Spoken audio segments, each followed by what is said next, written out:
네, 사회를 맡은 강주여자대학교 박광현 교수입니다. 네, 반갑습니다.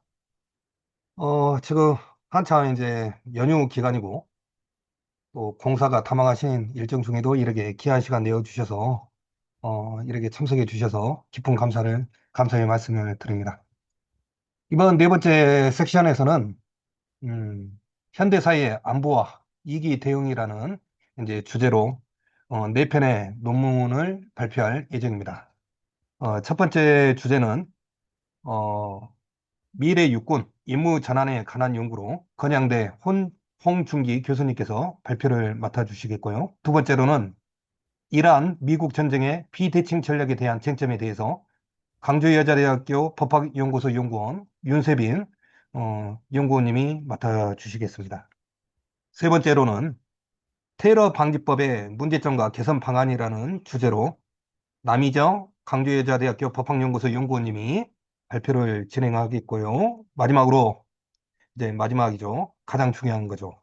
예, 스토킹 범죄 대응 방안에 관한 연구로 유원대학교 염건웅 교수님께서 발표를 맡아 주시겠습니다.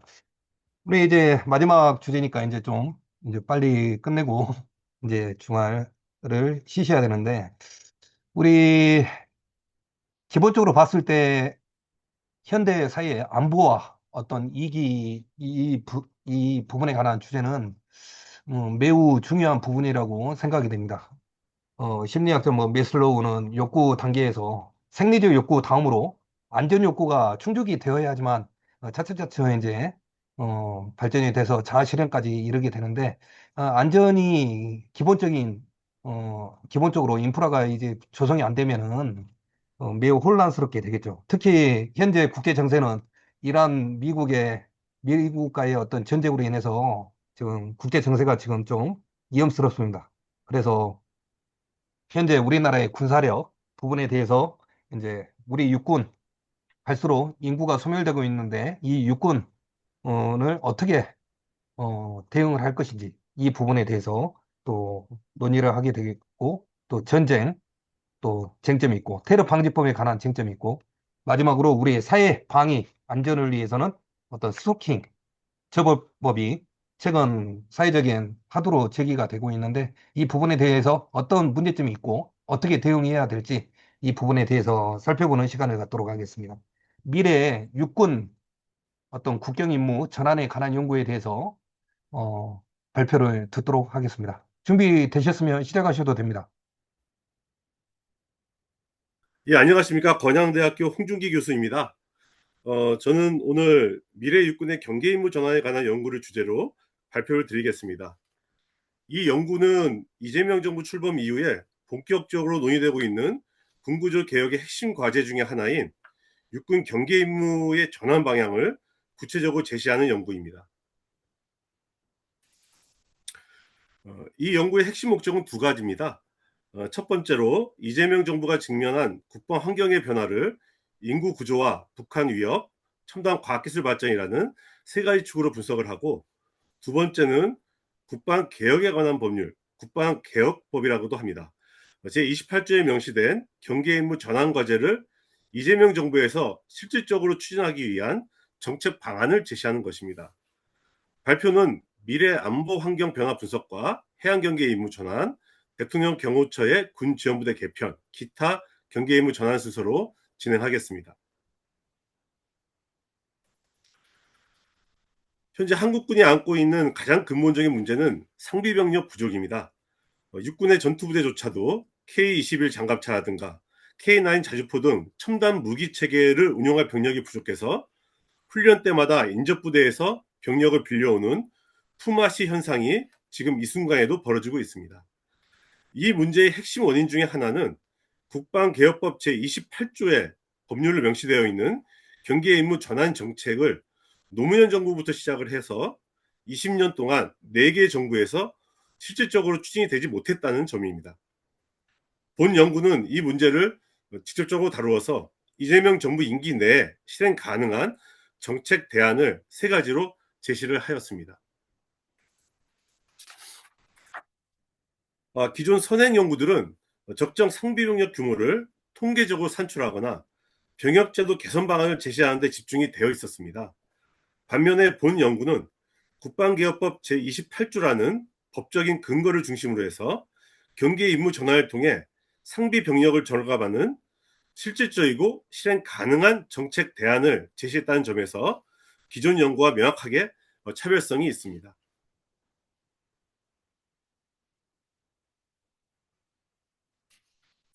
먼저 인구 구조의 변화입니다. 한국의 학계 출산율은 2023년 기준 0.72명까지 하락을 했고 2025년에는 0.8명으로 소폭 반등했지만은 구조적인 위기에는 변함이 없습니다. 병역 자원인 20세 남자 인구는 2022년에 18.6만 명에서 2040년에는 10.5만 명으로 절반 가까이 줄어듭니다. 2040년 기준 상비병력은 공급 측면에서 30만 명까지 떨어질 것으로 예측이 되고 현행 50만 명 규모를 유지하는 것은 구조적으로 불가능하다고 판단이 됩니다. 다음은 북한 위협의 변화입니다. 2024년 6월에 북러 신조약 체결은 북한 위협의 성격을 근본적으로 바꾸는 변곡점이 되었습니다.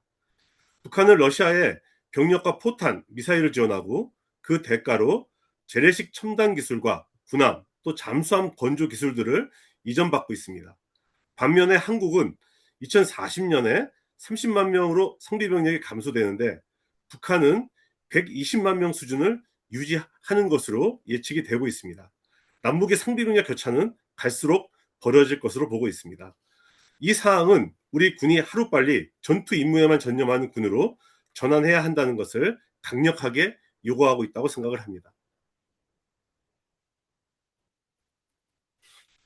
다음은 첨단 과학기술 발전입니다. 2024년을 기준으로 한국의 국방과학 기술 수준은 주요 12개 국가 중에서 세계 8위고요. 화포 분야는 세계 4위에 위치하고 있습니다. AI나 드론, 유무인 복합체계 등 4차 산업혁명 기술은 GP 및 GOP 경계를 병력이 아닌 첨단 기술로 대체할 수 있는 현실적인 기반을 제공하고 있습니다.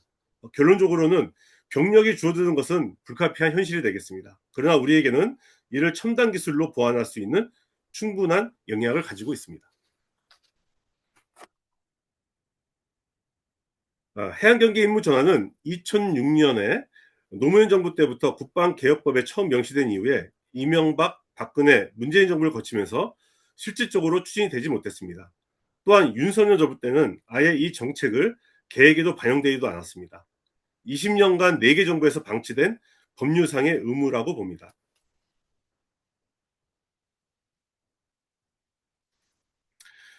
현재 육군은 약 6,800km에 달하는 해안선을 19개의 해양감시 기동대대로 담당을 하고 있습니다.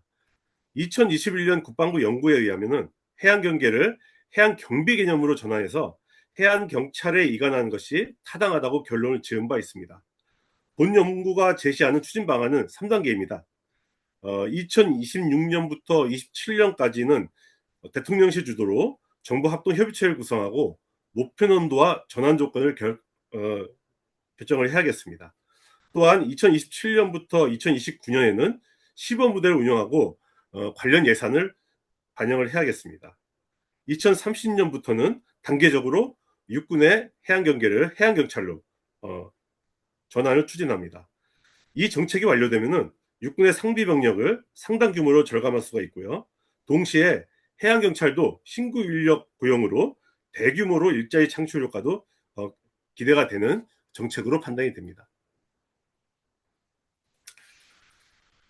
두 번째 정책까지는 대통령 경호처 군 지원부대 개편입니다. 현재 대통령 경호를 지원하는 군 부대는 90정보통신단과 55경비단, 33군사경찰대, 50군사경찰대 4개 부대입니다. 본 연구는 다음과 같은 조정 방안을 제시를 하였습니다.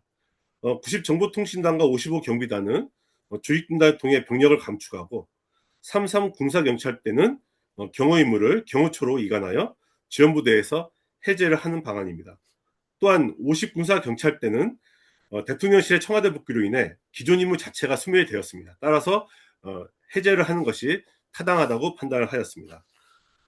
이러한 방안은 이재명 대통령의 대선 공약에도 명시가 되어 있고 국방개혁법상에도 근거가 명시가 되어 있습니다.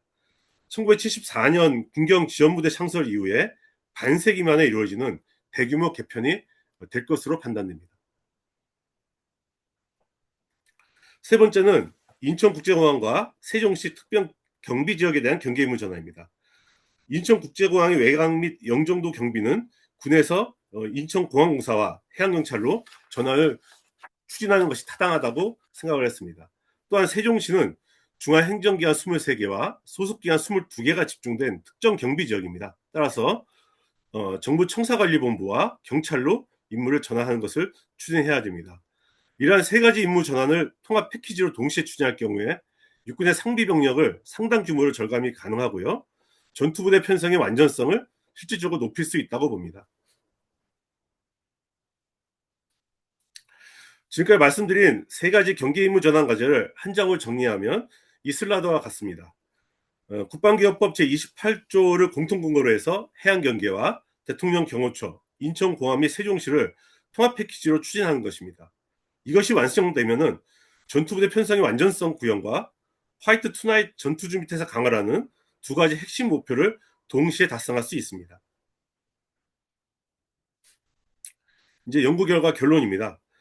첫 번째로 인구 절벽과 북러 신조약, 또 세계 8위 국방과학기술 수준 보유라는 세 가지 안보 행방의 변화는 병력 중심에서 첨단 기술 기반의 군 구조로의 전환을 더 이상 미룰 수 없게 만들고 있습니다. 둘째로 20년간 미추진된 해양경계 임무 전환은 이재명 정부에서 반드시 완성되어야 합니다. 본 연구는 단계적 이전이라는 구체적 로드맵을 제시하였습니다. 세 번째로 대통령 경호처 군 지원부대 개편과 인천공항, 세종시 임무 전환은 국방개혁법과 대선 공약이라는 이중의 정당성을 갖추고 있어서 지금 바로 추진이 가능한 정책 과제로 보고 있습니다. 본 연구의 한계로는 정략적인 병력 절감 규모 산출이 포함되지 않았습니다. 따라서 전시작전 통제권 전환 등 추가적인 안보 변수를 포함하여 후속 연구를 계속해 나가겠습니다. 이상으로 발표를 마치겠습니다. 예, 경청해 주셔서 감사드립니다. 네. 홍준기 교수님 수고하셨습니다. 바로 이어서 두 번째 발표 논문 이란 미국 전쟁의 비대칭 전략에 대한 쟁점에 대해서 윤세빈 연구원님께서 발표를 진행해 주시겠습니다. 예, 준비되셨으면 바로 시작하시면 되겠습니다. 안녕하세요. 광주여자대학교 법학연구소 연구원 윤세빈입니다. 저는 이란 미국 전쟁의 비대칭 전략에 대한 쟁점으로 발표하겠습니다. 이 주제를 고르게 된 이유는 최근 이란과 미국 간 긴장이 시사적으로 계속 주목받으면서 이 주제에 좀 관심을 가지게 되었고, 국제 뉴스에서 반복적으로 등장하는 갈등이라는 점에서 현실적인 문제의식을 느꼈습니다. 특히 전면전으로 확전되진 않았지만 긴장이 지속된다는 점이 회색 지대에서 이루어지는 충돌로 볼 수 있다고 생각했고, 그 과정에서 비대칭 전략이 중요한 역할을 한다는 점에 주목하게 되었습니다. 사이버 공격이나 대리 세력 활용 등 새로운 전쟁 양상을 파악하고자 이 주제를 선정하게 되었습니다. 목차로는 비대칭 전략의 개념, 이란 미국 충돌로 인한 국제법적 쟁점, 비대칭 전략의 향후 흐름, 종합적 한계 및 법적 평가 순서입니다. 비대칭 전략이란 상대의 강점을 피하면서 상대의 약점을 노리는 전략입니다. 상대의 압도적인 전력, 자원, 규모 등을 무력으로 직접 맞서는 대신 상대의 취약점을 공략해 효과를 극대화하여 접근하는 방식입니다. 이 전략의 핵심은 상대의 강점을 직접 겨냥하기보단 상대가 회피하기 어려운 방식으로 압박을 가해 전쟁의 양상을 바꾸는 데 있습니다. 종류로는 대리 세력 활용, 드론이나 미사일, 사이버 전력 등이 있습니다.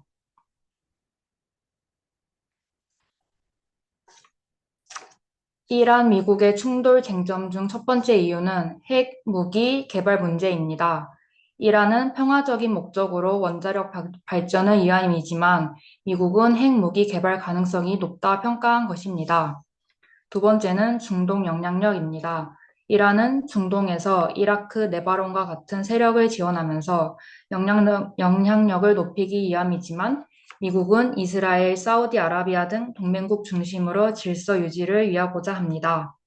세 번째는 호르무즈 해협을 둘러싼 문제입니다. 해상 운송로인 호르무즈 해협을 지나치지 않고서는 운송할 수 없는 구조인데 이란이 이러한 권리를 쥐고 있어 미국에겐 큰 타격감을 주고 있습니다.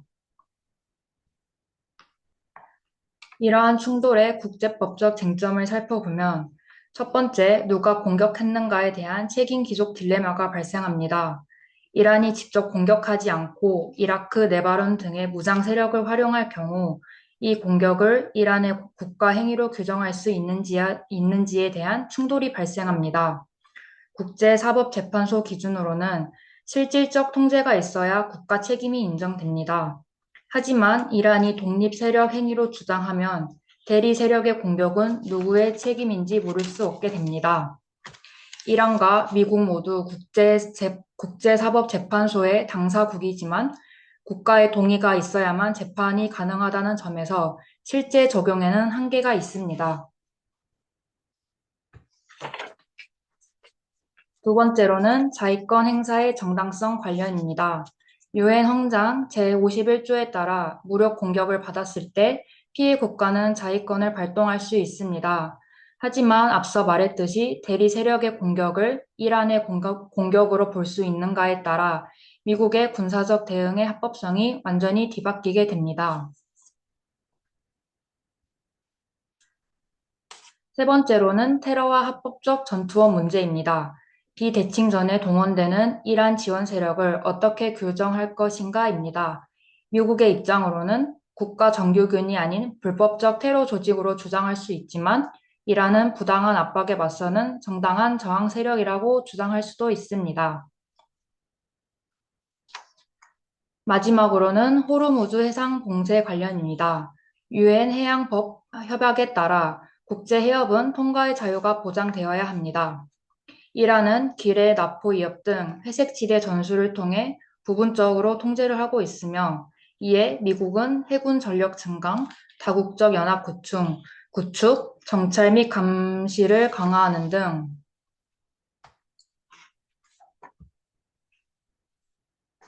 등 이란에 대응하고 있습니다. 이러한 이란의 간접적인 통제는 법 적용을 교묘하게 피해가고 있습니다.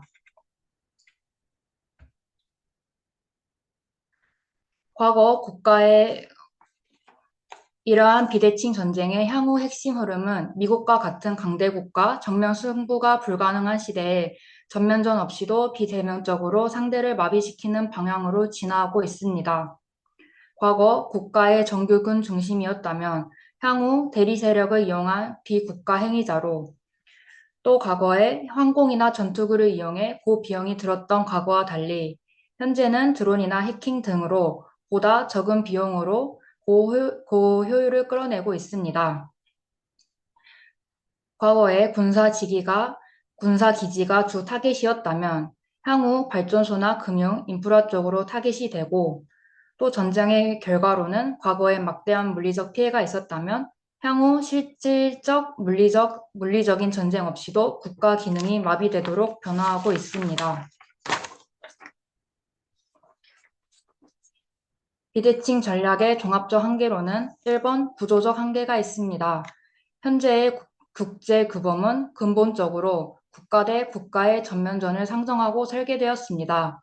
국가가 직접 한 행동인지만을 따지는 현재의 엄격한 기준으로는 대리 세력을 내세워 배후에서 조종하는 현대의 비대칭 전략에 대해 명확한 법적 책임을 묻는 것이 구조적으로 불가능합니다. 두 번째는 자위권 체계의 한계입니다. 공격의 규모가 점진적이거나 주체가 불명확한 비대칭 전 상황에서 자위권을 어떻게 해석할 것인가에 대해 국제법을 너무 엄격하게 해석하면 피해 국가는 꼼짝도 못하게 당해야 하며 반대로 완화하게 해석하면 자위권을 핑계로 한 강대국들의 무력 남용을 제어할 수 없게 됩니다. 세 번째로는 선제 공격의 불명확성과 집행력 한계입니다. 전통적 국제법에서 선제 공격은 적의 무력 공격이 절대적으로 임박했을 때만 예외적으로 허용됩니다. 그러나 드론 이동, 테러 준비, 시스템 해킹 조짐과 같은 비대칭적 징후들 속에서 과연 어느 시점을 무력 공격 개시로 볼 것인지 명확한 기준이 존재하지 않습니다. 그리고 이를 강제할 국제사회의 집행력 또한 부족합니다. 비대칭 전략의 법적 평가를 하였을 때 비대칭 전략은 무력 사용 금지 원칙과 충돌합니다.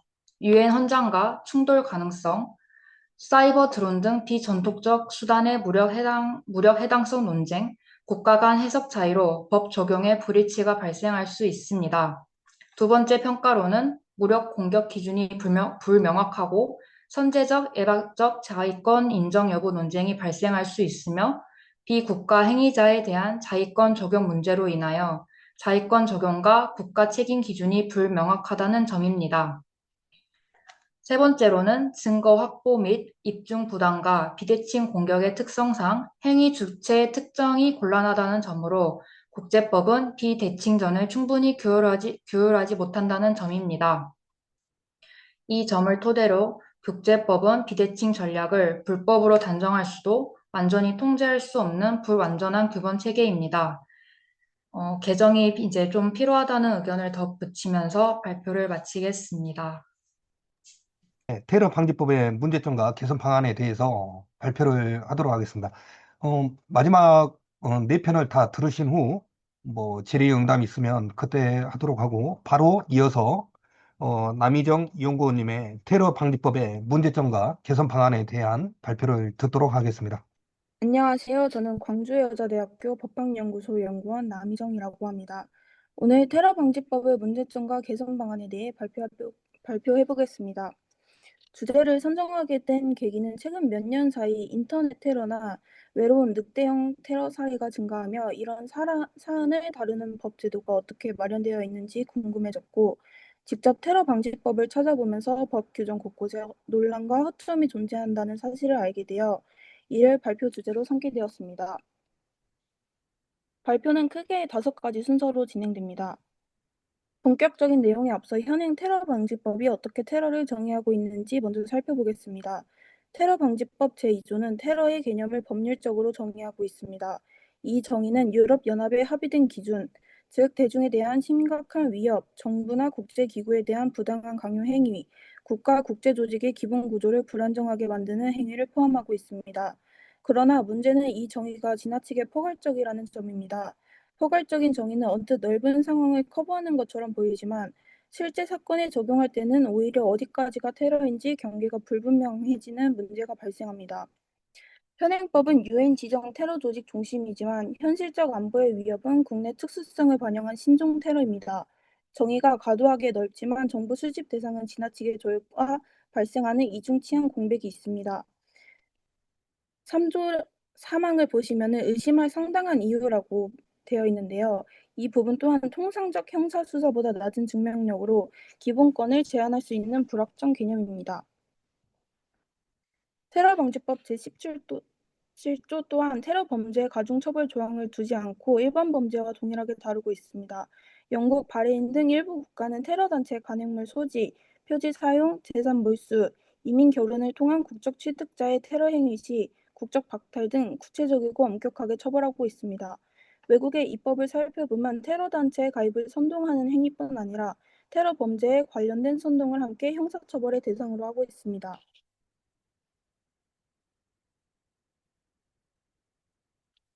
현행 테러 개념에는 다음과 같은 테러 방지법에서 명확히 규정이 필요한 부분들은 4가지가 있는데요. 먼저 테러 개념에는 다음과 같은 중요한 유형이 빠져 있습니다. 북한에 의한 국가 주도 테러, 외로운 늑대형 테러, 동기불명의 테러가 있는데요. 한국은 남북 분단이라는 특수한 상황에 놓여 있음에도 불구하고 현행 테러 방지법은 이를 반영하지 못하고 있습니다. 외로운 늑대형 테러는 특정 테러 조직에 소속되지 않은 개인이 단독으로 범행을 저지르는 형태입니다. 현행법은 테러 단체와의 연관성을 중심으로 테러 위험 인물을 규정하고 있기 때문에 이런 유형의 테러에는 사전 대응이 사실상 어렵습니다. 동기불명의 테러는 최근 주요 테러 사건 중 그 목적이나 동기를 명확히 알 수 없는 것도 있어 기존의 테러 개념을 들로 판단하기 어려운 사례가 늘고 있습니다. 다음으로는 외부 집단의 후방 도발이 있을 경우의 테러 여부 판단인데요. 외부 세력에 의한 공격이 발생하였을 때 이를 테러로 볼 것인지 군사적 도발로 볼 것인지에 대한 논란이 발생할 수 있습니다. 이로 인해 통합방위법과 테러방지법 중 어떤 법을 적용해야 하는지에 대한 혼선이 생길 수 있으며 성격이 불분명한 대규모 공격 상황에서는 대응 주체를 둘러싼 혼란이 발생할 수 있습니다. 세 번째는 테러 판단 기준의 불명확성입니다. 현행법상 개인적 분노나 정신적 문제로 인한 폭력행위는 일반적으로 테러로 인정되지 않습니다. 그러나 어떤 범죄를 테러로 볼 것인지에 대한 명확한 기준이 부족하고 테러방지법은 권한 행사 방해나 협박 등을 구성 요건으로 제시하고 있지만 구체적인 적용 과정에서는 해석의 여지가 있어 논란이 발생할 수 있습니다. 네 번째는 테러 예방의 한계인데요. 정보 수집이 불가능한 테러 위험 인물은 테러단체 조직원이거나 테러단체 선정, 테러단체 모금, 기부, 그 밖에 테러 예비 음모, 선전 선동하거나 의심할 상당한 이유가 있는 사람으로 테러단체와 연관을 요합니다. 실질적으로는 테러 가능성이 높은 북한 추종 세력과 이시스 이외의 테러단체, 외로운 늑대들에 의한 테러 공격을 예방할 수 없는 문제점이 있습니다. 이러한 문제를 어떻게 해결할 수 있을지 참고하기 위해 국가들의 테러 개념 정의 방식과 제도적 장치를 살펴보겠습니다. 미국은 국내 테러와 국제 테러를 명확히 구분하고 있습니다. 국제 테러와 국내 테러는 관할권 이외 지역을 기준으로 구분하기 때문에 그 경계가 상대적으로 명확합니다. 다만 내국인이 미국 내에서 테러 유행에 해당하는 범죄를 저질렀을 경우 이를 어떻게 판단할 것인지에 대한 논란이 있으며 현재 미국 형법상 국내 테러 개념만으로는 중호범죄와의 구분이 쉽지 않다는 점도 지적됩니다. 미국 사법기관은 테러 주체의 국적, 인종, 종교, 동기 등을 종합적으로 고려하여 테러 혐의를 적용합니다. 제도적인 측면에서 미국은 테러 주무부처인 국토안보부 내에 시민자유국을 설치하고 국가정보실 내에도 시민의 자유보호실을 두고 있습니다. 이 기관들은 모두 정부 소속으로 정책 개발 및 시행에서 시민권의 자유의 존중을 촉진하고 국민의 민원을 조사 처리하며 평등 고용 기회 프로그램을 주도하는 역할을 담당합니다. 프랑스는 별도의 테러 방지법 대신 형법의 테러를 직접 규정하고 있습니다. 테러를 포괄적으로 정의하면서도 세부 규정에서 테러 유형을 자세히 열거하고 있어 후속 입법을 통해 테러 범죄의 유형을 구체화함으로써 형사법 적용의 어려움을 줄이고 있습니다. 프랑스 형법은 국내 국제 테러를 따로 구분하지 않고 있고 테러 혐의자인 자국 여부와 상관없이 프랑스 내에서 정치적 반대 목적으로 테러 유형의 공격을 계획했다면 형법상 테러 범죄로 처벌합니다. 국적이나 종교적 목적이 아니라 형법상 테러 유형에 해당하는 범죄인지 그리고 공공질서를 훼손하는지 여부가 테러 혐의 적용의 핵심 기준입니다. 프랑스는 대테러 관련 법규에서 인권 준칙과 형사사법적 내용을 면밀히 규정하고 있으며 정보기관에 대한 국민의 신뢰가 높고 테러 관련 입법에 국민의 지지가 뒷받침되는 문화적 특수성도 반영되어 있습니다. 독일은 9.11 이후 테러 방지법을 제정하면서 정보기관의 출입국, 금융거래, 통신 이용 등 다양한 정보 수집 권한을 인정하는 동시에 지텐위원회의 관련 사실을 통지하도록 새롭게 규정하였습니다. 지텐위원회는 연방의회에 의해 임명되며 독립성과 자치가 부여되었고 통신 감사의 필요성과 허용 여부를 직접 결정할 권한을 가지고 있습니다. 감시 조치를 취하기 전에 이루어지는 사전 승인의 형태로 심사가 이루어지고 위원장은 반드시 판사의 자격을 갖춰야 합니다. 의회 정보기관 통제위원회와 정기적으로 정보를 교환하고 지탱위원회 회의와 결정은 비밀리에 이루어집니다. 다음은 국정원 중심의 권한입니다. 테러는 그 성격이 초국가적이고 사전 예방적 대응이 필요하기 때문에 현행 테러방지법은 국가정보원에 광범위한 권한을 부여하고 있습니다. 테러방지법 제9조에 따르면 국정원은 테러 위험 인물에 대해 다음 4가지 조치를 할 수 있습니다. 첫 번째는 출입국, 금융거래, 통신 이용 등 정보 수집 권한인데요. 개인의 이동 경로, 소비, 투자 패턴, 통신 비밀은 개인 생활의 핵심적인 기본권 영역에 해당합니다. 그런데 현행법은 국정원장의 요청과 테러 위험 인물에 해당이라는 요건만 충족되면 이러한 정보를 수집할 수 있도록 규정하고 있으며 절차에 대해서는 출입국 관리법, 관세법 등 관련법을 따른다고만 규정하고 있습니다. 이에 대해 생명, 신체와 관련된 피해를 가져올 것이라는 가정이 구체적 사실관계를 통해 확인되는 경우에 한하여 정보를 수집할 수 있다는 수준으로 요건을 구체화할 필요가 있다는 지적이 있습니다. 두 번째는 금융거래 지급정지 요청 권한입니다. 테러 위험 인물 지정이 사실상 국정원 판단에만 의존하고 있고 금융위원회가 1차적으로 검토하지만 금융위원회는 해당 인물이 테러 위험 인물인지 판별할 정보 판단 능력이 없습니다. 지급정지 사실이 당사자에게 알려질 경우 실제 테러 위험 인물이라면 오히려 자신이 감시당하고 있다는 사실을 알게 되어 역효과가 날 수 있습니다. 반대로 국정원의 오판으로 무고한 시민이 지정된다면 그 경제적, 사회적 타격은 매우 심각하며 현행법상 피해 구제 수단은 국가배상법에 의한 방법뿐이고 인권보호관이나 의회를 통한 별도의 권리구제 절차는 규정되어 있지 않습니다. 세 번째는 위치정보 요구 권한입니다. 위치정보보호법은 제29조 원래 요 구조자나 피해자의 위치를 파악하기 위한 목적으로 설계된 규정인데 테러 방지법은 이를 가해자 입장인 테러 위험 인물에게 적용하고 있어 입법 목적과 본질적으로 다릅니다. 네 번째는 조사 및 추적 권한입니다. 또한 추적이라는 개념은 형사소송법이나 경찰관 직무집행법에도 등장하지 않는 생소하고 광범위한 개념으로 장기간의 관찰, 은밀한 미행, SNS 등 통신활동 추적까지 포함될 수 있습니다. 그럼에도 추적의 기간이나 범위에 대한 제한 규정이 없습니다. 지금까지 살펴본 국정원의 광범위한 권한들은 공통적으로 강력한 침해 권한에 비해 요건 및 범위 통제, 사후 구제 장치가 부족하다는 문제를 안고 있습니다. 현행법의 가장 치명적인 맹점은 수사 단계에서 준하는 강력한 기본권 제한 조치가 독립적인 법관의 영장이나 사법적 심사 없이 정보기관의 독자적인 판단으로 실행된다는 것입니다. 특히 영장주의 적용 여부가 쟁점이고 영장주의란 국민의 자유와 권리를 부당하게 침해하지 않도록 신분이 보장된 법관이 강제 처분의 필요성을 사전에 심사하는 헌법 원리입니다. 영장에 의해 허가되는 대상과 시기가 구체적으로 특정되어야 하며 이것이 통제의 핵심입니다. 그런데 테러 방지를 위한 위 조치들이 영장주의에 적용을 받는 사법 절차인지 여부가 불명확하고 수사 등 사법 절차에 적용되는 헌법 원리인 영장주의가 테러 방지를 위한 이 조치들에 적용되는지 자체가 논란이 될 수 있다는 것입니다. 이처럼 현행 테러 방지법은 강력한 국가 권한과 국민의 기본권 사이의 균형을 제대로 잡지 못하고 있다는 점이 핵심적인 문제입니다. 테러 방지법의 근본 목적은 테러로부터 국민을 지키는 것입니다. 인간은 생명을 임의적으로 박탈당하지 않을 권리를 가지며 국민이 행복한 삶을 살아가게 하는 것도 국가 의무입니다. 따라서 다음과 같은 개선 방안이 필요합니다. 광범위하고 추상적인 정의, 상당한 이유에 기댄 자의적 위험인물 지정을 외로운 늑대형 테러, 동기불명의 테러 등 다양한 현대적 테러 유형을 반영하여 테러의 개념과 판단 기준을 구체적으로 정비해야 합니다.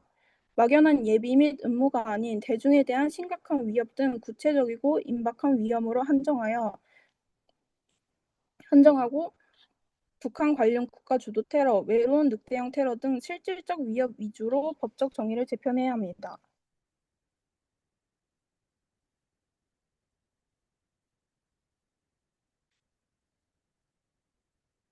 사법적 통제 강화 및 영장주의 기준 명확화가 필요합니다. 정보 수집, 위치 정보 요구, 추적 등의 조치에 대한 영장주의 적용 원칙을 명확히 하고 각 조치의 요건과 기간, 범위를 구체적으로 규정해야 합니다. 조사나 추적이라는 우회로를 차단하고 모든 강제적 정보 수집 활동을 형사 절차에 준하는 사법 통제 영역으로 편입해야 합니다. 영장 청구 시 구체적 혐의 소명 의무화 및 수집 정보 보유 기간을 법제화해야 합니다. 인권보호관 제도의 실질적인 독립성이 보장이 되어야 하는데요. 인권보호관은 대테러 활동 중 국민의 기본권 및 인권 침해를 예방 방지하는 기관으로 명목상 국정원 정보 취득 권한 남용을 견제하는 역할을 합니다. 새로운 기관을 신설하는 것보다 기존의 대테러 인권보호관 제도를 수정하는 것이 현실적인 방안이고 테러 관련 정보 수집 시 문제점을 국회에 투명하게 보고하고 기본권 침해 의심 사례 발생 시 직접적인 조사권 및 자료 요구권을 부여하며 테러센터 연간 계획부터 개입하여 사전에 기본권 침해 요소 차단하는 실질적인 사전 점검 권한이 필요합니다. 따라서 시대의 변화에 맞춰 외로운 늑대형 테러, 사이버 테러 등 이러한 국내외 테러 환경의 변화에 따른 조속한 법 개정이 필요하고 진정한 국가 안보는 헌법이 보장하는 국민의 기본권과 민주적 통제에 의해서만 정당성을 얻을 수 있습니다. 통제를 받는 정부 기관만이 강하고 투명한 국가 안보를 완성할 수 있습니다. 감사합니다. 스토킹 범죄 대응 방안에 관한 연구, 유원대학교 염건웅 교수님께서 발표를 진행해 주시겠습니다. 예, 준비되시면 시작하시면 되겠습니다. 네, 마지막 발제를 맡게 된 유원대학교 경찰 소방행정학부 염건웅 교수입니다. 네, 마지막은 항상 언제나 설레죠. 네, 이제 조금 있으면 고생하셨던 이 컨퍼런스가 마무리되는데 아주 핵심적으로 말씀을 드리고 우리 컨퍼런스가 잘 마무리되도록 제가 마지막 발표를 진행하겠습니다.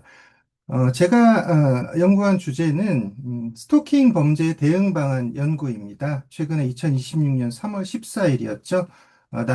남양주에서 스토킹 살인 사건이 발생했고요.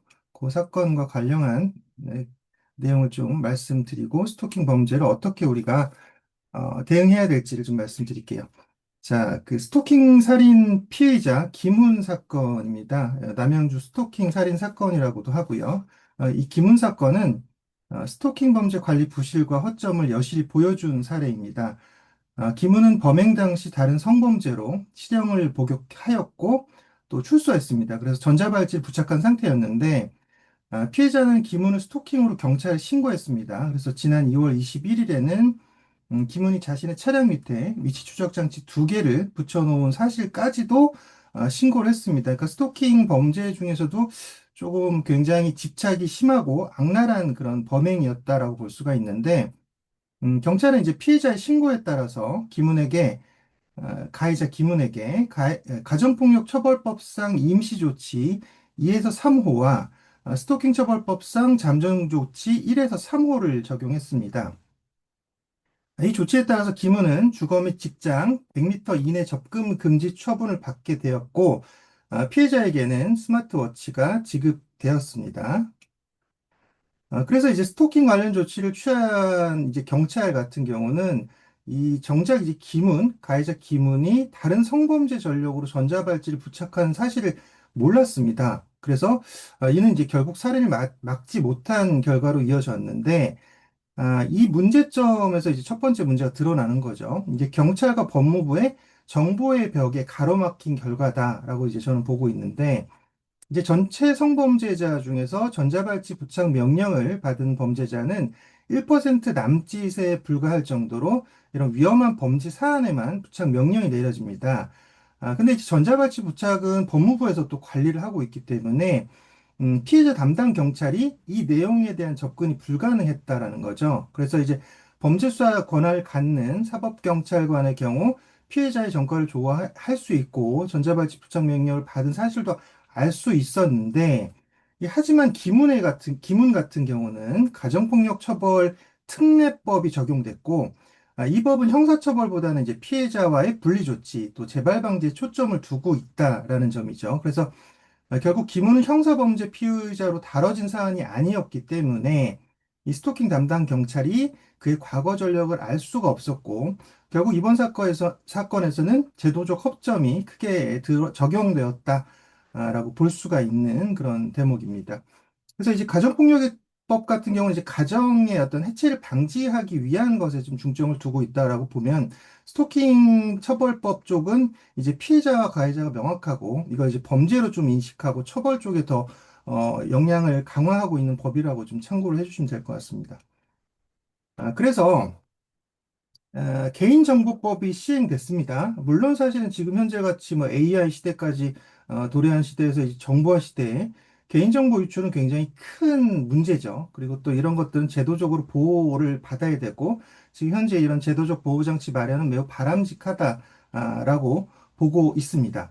다만 이 수사기관 내에서 이제 개인정보보호법으로 가로막힌 이런 정보의 벽이 있습니다. 그래서 이런 이 스토킹 범죄라든 이런 관계성 범죄에 대응하는 데는 이 개인정보법이 걸림돌로 작용하고 있거든요. 거꾸로. 그래서 만일 이 스토킹 담당 경찰이 김문의 과거 전력을 공유하고 또 대응할 수 있었다면 피해자 보호를 위해서 신형 스마트워치로 교체해서 범죄를 예방할 수도 있었을 것이다. 그래서 전자발찌와 연동된 신형 스마트워치를 부착했다면 기문의 접근을 좀 더 일찍 차단하고 범행의 실현을 억제했을 가능성이 높다라고 좀 보고 있습니다. 그래서 이제 뭐 살인, 강도, 뭐 우리가 생각하는 뭐 4대 강력범죄, 5대 강력범죄, 이런 물리적 폭력범죄 이런 것들을 특히 이제 강력범죄, 뭐 범죄의 끝판왕이다 이렇게 생각하는 경우가 많지만 저는 좀 다르게 생각합니다. 이제 이 관계성 범죄인 스토킹 범죄 같은 경우는 이제 범죄의 진정한 끝판왕이라고 저는 보고 있는데요. 이 스토킹에 대한 사회의 인식이 많이 바뀌었지만 직도 이제 지나친 애정 표현이나 끈질긴 뭐 구애다 이런 정도로 가볍게 여기거나 착각하는 경우들이 많거든요. 근데 이제 하지만 이 스토킹 범죄의 피해자들의 이야기를 들어보면 범죄 피해는 매우 심각합니다. 그 가해자는 뭐 피해자의 일거수일투족을 감시하고요, 또 통제하려고 하고요, 또 뜻대로 되지 않을 때는 그 집착이 이 분노와 폭력으로 돌변하게 됩니다. 그래서 가해자는 곳곳에서 뭐 피해자를 감시하고 따라다니고 괴롭히고 또 피해자의 가족과 지인, 또 직장 동료 등에게 또 접근하고 또 물리적 폭력 같은 경우도 뭐 심각한 수준이긴 하지만 더 큰 문제는 이제 심리적 위축을 받게 되죠. 피해자가 느끼는 어떤 심리적 위축과 두려움, 또 공포를 유발하는 그런 행동과 또 내가 받는 공포들, 이런 것들이 한 사람으로서 생활할 수 있는 모든 권리를 차단하고 또 침해당하고 위협당하는 그런 이제 대단히 심각한 범죄라고 저는 또 생각을 합니다. 여기 혹시 스토킹 범죄 당하신 분들이 있을지 모르겠지만 저도 스토킹 범죄를 과거에 당했던 적이 있어요. 어떤 한 여성분에게 당했던 적이 있었는데 굉장히 심각합니다. 이런 제 일상을 못하게 되고 모든 것들에 계속적으로 뭐 예를 들어 제가 일하는 직장으로 전화를 한다든지 아니면 뭐 음해를 한다든지 아니면 저를 따라다니지 뭐 이런 것들에 대해서 굉장히 심각한 정말 정신적인 피해를 입게 되더라고요. 그래서 저도 좀 겪어본 바로는 스토킹 범죄 피해는 정말 심각하다라고 저도 보고 있습니다. 이제는 그래서 스토킹 범죄에 대해서 종합적으로 대처해야 됩니다. 잠정조치 3-2호를 적극 활용해서 스토킹 행위자에게 전자발찌 부착을 통해서 가해자가 피해자에게 접근하는 것을 방지하고 이동 동선을 추적해야 됩니다. 또 이제 잠정조치 4호를 통해서 유치장 또는 구치소에 유치해서 인신 구속과 피해자에 대한 차단을 병행해야 합니다. 또 스토킹 범죄 검거 건수가 최근 2년 사이에 40% 넘게 급증했는데 가해자에 대한 구속영장 신청은 여전히 3%대에 머물고 있거든요. 그러니까 이런 반복되는 위험 신호에도 구속영장을 신청하지 않아서 강력범죄로 이어지는 사례가 반복되고 있는 것이다라고 보여지는 대목이고요. 증거인멸 또는 주거부정, 도주위험, 이 세 가지 사례가 아닐 경우에는 사실 구속영장이 청구되지 않는 사례가 많다 보니까 경찰 쪽에서도 잠정 조치를 우선하는 경향이 있습니다. 하지만 이런 인신구속이나 위치 추적 등 강력한 조치가 병행되지 않는다면 스토킹 범행을 막기는 굉장히 어려워 보이고요. 또 스토킹 범죄는 피해자 입장에서는 가해자가 본인을 잘 알고 있어서 또 적극적으로 처벌 의사를 표현하기 어려운 경우도 있습니다.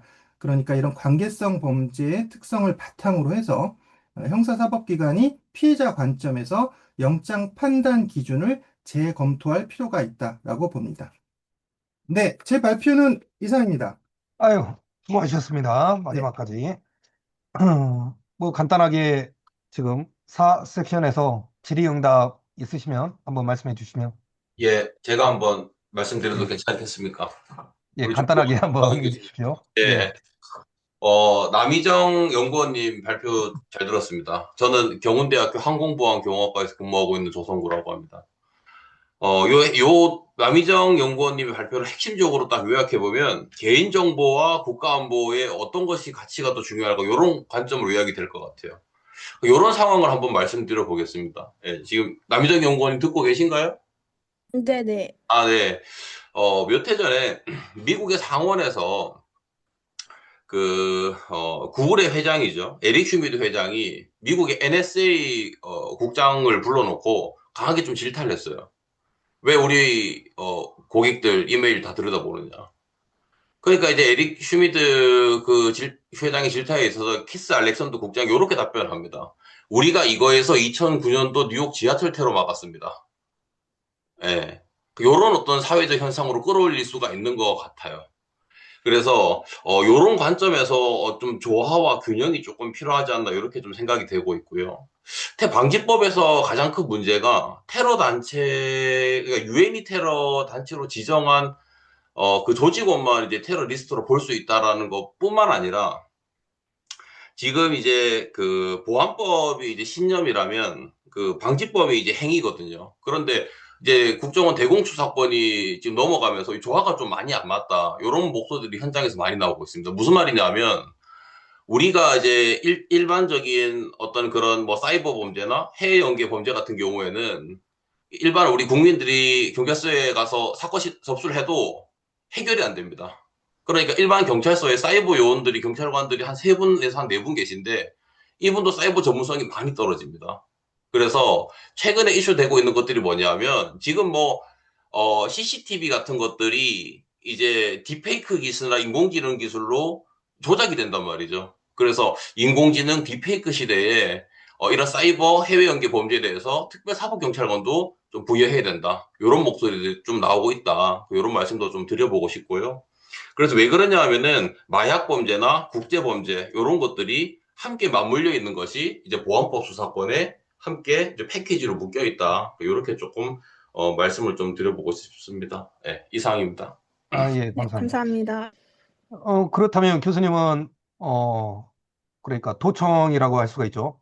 그 개인의 사생활과 국가 보안, 이 기본권이 충돌하는 것 같아요. 그 절충적인 대안이 뭐 영장주의나 통제 강화 이쪽으로 보고 계신가요? 제가 그래서 요 내용을 가지고 우리 학교 네. 학생들을 대상으로 이렇게 좀 토의 수업을 좀 한번 했었어요. 예. 네. 그러니까 정확하게 한 반반 나옵니다.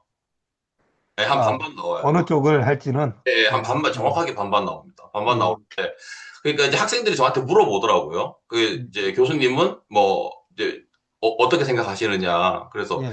제가 이제 이거를 뭐 이쪽이다 저쪽이다 말하는 거는 조금 적절치 못할 수 있지만, 그럼으로 인해서 가장 불편한 사람이 누구냐. 그러니까, 키스 알렉산더 국장이 뉴욕 지하철 테러 사례에서 이런 걸로 인해서 가장 불편한 사람이 누구이냐는 아마 뉴욕 지하철 테러를 하려고 했던 테러리스트가 아닌가. 요거는 분명한 사실인 것 같다. 제가 이렇게 좀 클로징을 했었던 기억이 있습니다. 예, 알겠습니다. 지금 건양대 혼준기 교수님 계신가요? 홍기 아, 교수입니다. 예, 예, 예. 지금 첫 번째 미래 육군의 임무 전환에 관한 연구에 대해서 발표하셨는데요. 네네.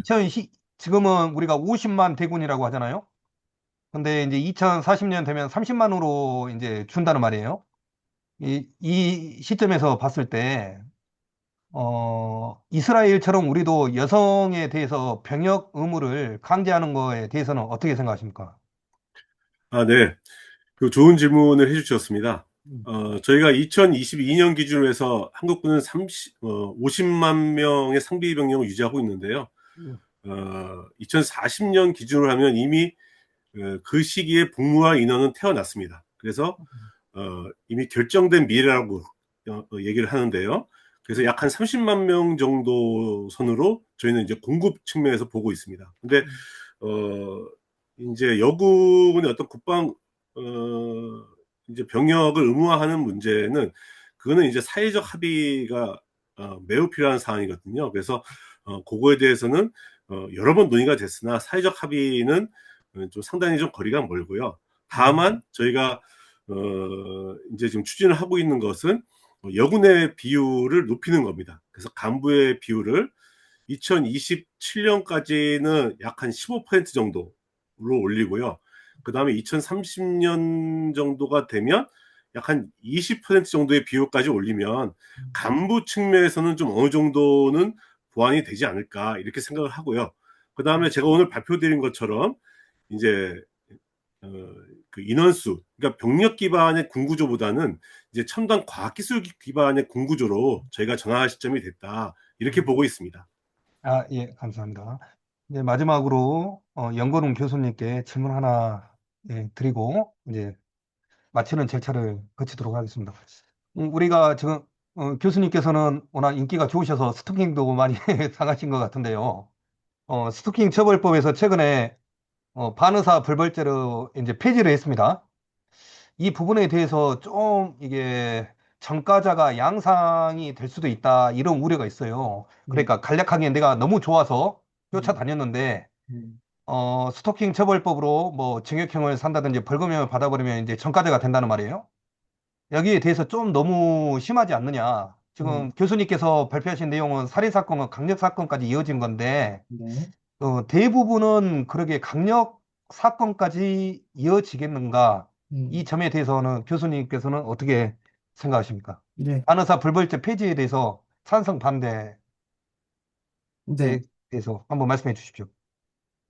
반의사 불벌죄가 폐지되는 게 저는 맞다고 봅니다. 뭐 피해자가 가해자의 처벌을 원치 않으면 형사처벌할 수 없는 범죄를 이제 반의사 불벌죄를 하는데, 과거의 스토킹 처벌법 같은 경우는 처벌할 수 있는 법 자체가 없었습니다. 그래서 경범죄 처벌법으로 처벌이 됐는데, 그것도 3번 신고를 당해야지 최대 10만 원까지 과태료 처분이 가능했거든요. 근데 이제 3번 신고를 당했을 때 8만 원 정도 처분이 돼요. 그러니까 경찰 입장에서는 야, 3번 신고해라 피해자야 이렇게 얘기를 하고, 피해자는 3번 신고해봤자 결국 겨우 8만 원 정도의 처벌을 받다 보니 이들 입장에서는 오히려 거꾸로 되는 거죠. 나를 신고해? 감히 네가 나를 신고해? 이렇게 해서 오히려 집착과 분노가 더 심해지고, 결국은 그러다 보니까 이런 뭐 극단적인 케이스지만 뭐 살인이 발생하는 그런 경우들도 있었습니다. 그래서 스토킹 범죄 자체가 반의사 불벌죄가 적용된다는 것 자체가 저는 말이 되지 않는다라고 보는 입장이고요. 그렇기 때문에 폐지된 건 당연히 잘 됐다라고 보고 있습니다. 그래서 스토킹 처벌법 같은 경우는 이제 비범죄화에 저는 해당되지 않는다고 봐요. 이것은 이제